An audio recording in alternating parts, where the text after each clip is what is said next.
Important passage number 33. Start. Like other developing countries, Pakistan is facing high level of poverty, strong pressure of population growth, chronic unemployment and increased social inequality. Full stop. This requires a departure from the traditional development approach of implementing generalized policies. Full stop. A comprehensive growth strategy driven by financial support for the agriculture sector and effective human capital employment can help induce and sustain long-term socio-economic development. Full stop. Paragraph. The poverty situation in Pakistan is not very encouraging despite concentrated efforts by both public and private sectors. Full stop. There are 58.7 million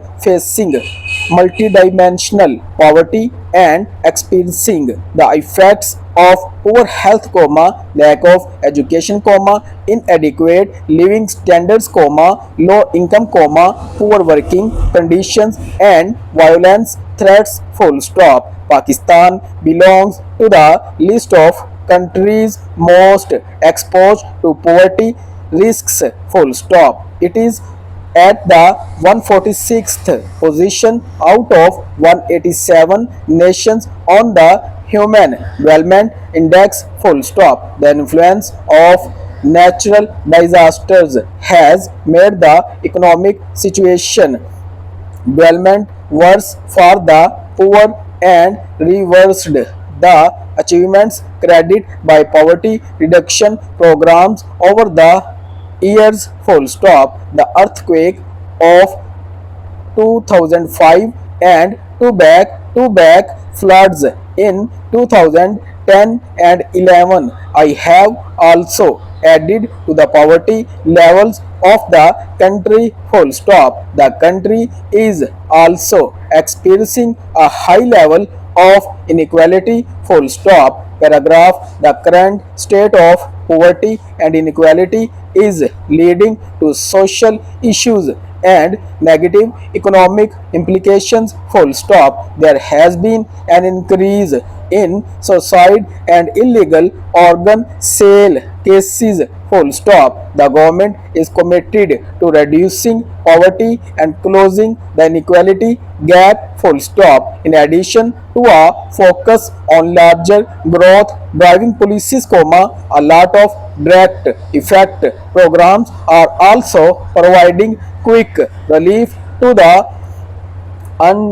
underprivileged, these programs include the Benazir Income Support Program. Full stop. Private and non-profit initiatives are also focusing on ways to reduce the income gap and increase economic capacity of the less privileged.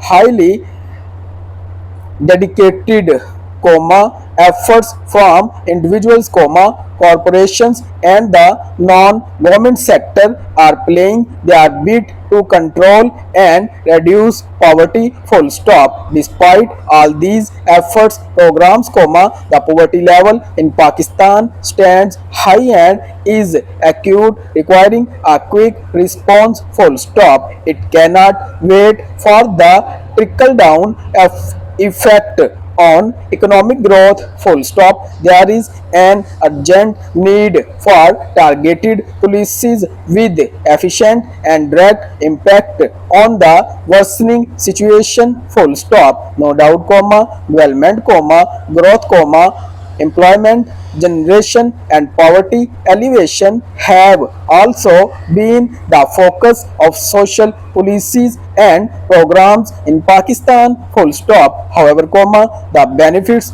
of these policies and programs have not been distributed equitably. Full stop.